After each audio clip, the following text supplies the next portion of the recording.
Hi folks, it's good to be with you. Love to everybody out there. God bless you and hope everybody's okay. I'm feeling a little bit better. I'm out of bed and walking around the house. So thank you for your prayers. It's still on my chest, but I'm getting there. It's good to be with everybody and love to everybody. My website is jasonburnspreacher.com. You can get me on Facebook, you can get me on Twitter, you can get me on Amazon, you can get me on Patreon. Amazon, you can get my books. Get that book, what's it called now? Under the Radar, The Life and Thought of Sam Harris. It's a really good book and it really helps you to be able to defend the faith. You can get it on Amazon and I hope it bless you. So you can get me on website, jasonburnspreacher.com, get me on Facebook, you can get me on Twitter, and you can get me on Amazon and also Patreon. It's good to be with you. I want to just talk in this video about pastors and church leaders and spiritual abuse.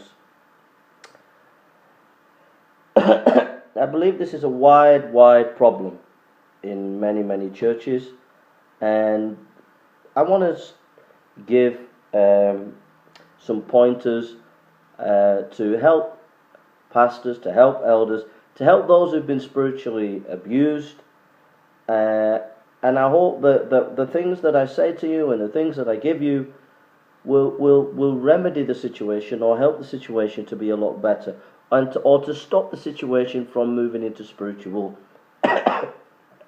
abuse.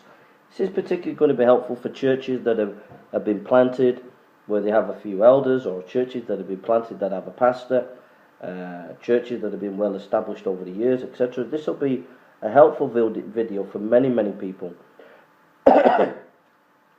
Church leaders and those who've been abused or about to be spiritually abused in some way.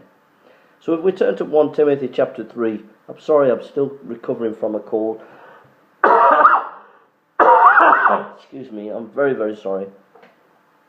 Anyway, it says in 1 Timothy chapter 3, there is a true saying, if a man desireth an office of a bishop, he desireth a good work. A bishop then must be blameless, the husband of one wife, temperate, sober-minded, of good behaviour, given to hospitality, not given to wine, not violent, not greedy, filthy of lucre, but patient, not a brawler, not covetous, one that ruleth well his own house, having his children in subjection with all gravity.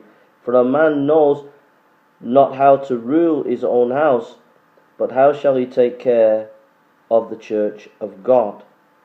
Now if you turn to Titus, in the book of Titus, chapter 1, it says qualifications, verse 5, for elder. For this cause left I in Crete, that thou shouldst set in order the things that are wanting, and ordain, here it is, plural, elders in every city, as I had appointed thee. So an elder, and that goes for pastors and church leaders, should be quality people who have a character where they're patient, where they're sober-minded, and basically they have a gracious, holy gravitas about their character in what they're doing. But elders and leaders is to be plural, not singular. So in Titus it says elders. Now, the reason why spiritual abuse happens within churches is because leaders are not accountable. Leaders are not accountable, and so what happens is leaders do things on their own, and they end up spiritually abusing people. So they end up bullying people. They end up hurting people in a very severe way, disciplining people when they're doing it on their own, but they don't have any other people to advise them and give them advice and to put checks and balances on what they're doing, and so they end up hurting many people. And this is going on all over the world in many denominations, many churches. The spiritual abuse is rife. And the remedy for spiritual abuse is accountability. There should be a plurality of elders within the church. Even those elders should be accountable to other elders in other churches.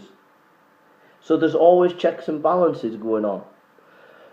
But what tends to happen is one pastor or one elder rules that church or that group and becomes a dictator. And when you become a dictator, you trample over people's emotions and you hurt people. And you end up abusing people. And it's not based on true biblical authority. It's based on basically bad people skills and bad people management. So if you're a pastor today and you've got no eldership in your church, you've got serious problems because you're not accountable. If you are an elder and you've got no other elders in the church, then you've got a problem. You're not really accountable. If you're in a church and there is a moderator who's the head of the church and seems to be bossing everybody, but they're not accountable to anybody, they are in danger of doing spiritual abuse. Everybody has to be accountable to somebody. And in that way, it maintains humility in the leaders because they don't feel they're like little gods, little dictators. It brings humility, it brings proper practice in the work situation of a church. And without this, you will end up spiritually abusing people. For those who've been spiritually abused, there's very little you can do when people are not accountable. If leaders are not accountable, then it's best, once you've confronted them, once you've spoken to them, once you've said whatever you have to say, and it doesn't go well because they're not listening to you, you have to shake the dust off your feet and move on and leave them to it. But sad to say, when that happens, people's lives are shattered spiritually. Maybe you've been abused by an elder or a pastor spiritually. They've disciplined you for no proper reason. That person said things they shouldn't have said. They've done things to you they shouldn't have done. Maybe they've targeted you in the church with their sermons and attacked you. And you feel really crushed and you feel really, really hurt. And you can have this feeling of crushedness and hurt for many, many years. People's lives can be broken and devastated by spiritual abuse. And I want to say to those who've been spiritually abused, it takes time to heal. One is forgive the person, let it go, don't want revenge, let it go, and give your emotions time to heal. And it takes time, and sometimes the scars are very, very deep. Very, very deep. The very mention of that pastor or that elder who has abused you sends shivers down your spine because they hurt you so much. And I would say that you need time to heal. And to be in a church that is a place where you feel it's a positive experience, where the pastors and elders love you, and where the church is teaching the Bible and the people are loving you. And it will take time for you to trust that church and trust that new pastor and that new eldership. But it's a process that you have to go through because you have to forgive the one that hurt you in the past, and you have to realize you can't hold it against other pastors and elders because one pastor or one elder was spiritually abusive to you, because there are good pastors, there are good elders out there. So give yourself time to heal. For those who want to help people who've been spiritually abused, it's no good judging them, it's no good condemning them, it's no good giving them pat answers. You have to walk side by side with them in love and give them comfort, and it will take them time to heal, and you have to be patient with them and gentle with them. For pastors and elders who hear of other pastors who are being spiritually abusive, there has to be a time when some brothers take responsibility and go and see that pastor and have it out with them an elder, and you say, well, they're not accountable to me, that's their church. Well, they're your brother, aren't they? They're your brother in Christ. You don't have to stick your nose in another person's work, but if you hear of people being spiritually abused, then, and you know about it, and maybe you know that pastor in your community, then you as a pastor or elder might be worth just paying them a visit and saying, how are things going? But the top and bottom of it is, in Titus it says elders, plurality of leadership. And it's so important that as leaders we're accountable to other leaders. If we're not accountable to other leaders, then we end up becoming dictators, and then we end up being spiritually abusive, and we end up, in the end, going off the rails, either spiritually or doctrinally. So I pray that this video would make a lot of pastors, a lot of leaders, a lot of people who've been hurt. I pray that this video would help you to grapple with this topic, to pray about this topic, and to help each other in this topic. To build in your church structures of accountability where youth workers don't go it alone, that they're accountable, where the elders don't go it alone, they're accountable, where the pastor doesn't go alone, they're accountable, where the bishop doesn't go alone, they're accountable, where the archdeacon or whatever doesn't go alone, they're accountable, where the moderator doesn't go it alone, that they're accountable. That there are accountability structures all throughout your denomination, all throughout your own church, that there are accountability structures where people have to answer to each other for their practice, for their pastoral practice.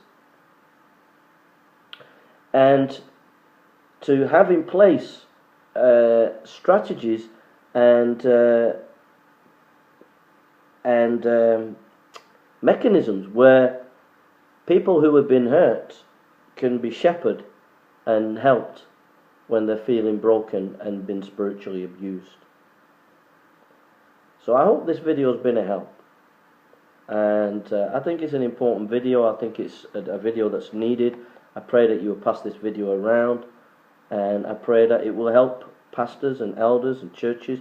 This is a rife problem in mega churches. It's a rife problem in a big problem in evangelical churches. It's a big problem in Pentecostal churches. It's a big problem in Calvinistic churches. Very often in the Calvinistic churches, the pastors are not accountable to anybody.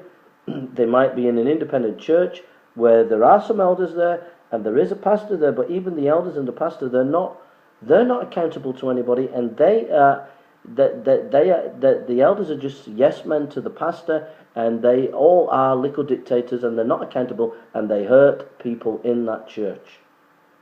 That's in Calvinistic or so-called Calvinistic churches. And then you can have Calvinistic churches that are connected and reformed, and there can still be abuse in the hierarchy because some of the moderators or leaders in there aren't answerable to anybody, and they rule the roost and they dictate everything, and they become spiritually abusive. Maybe a few pastors in one town or one city in the denomination have ganged up on people and have been spiritually abusive, and they're not accountable to the rest of the denomination because they can get away with it. But all across the board, in many, many denominations and churches, spiritual abuse is rife. And the answer to it is accountability. Put accountability structures within your group, and those who have been hurt, I'm sorry you've been hurt. I apologize on whoever's hurt you, because they've not been what they should have been. But Christ loves you. You're part of the church. You're part of the work of God. God wants you. God will bless you and give yourself time to heal. God bless you.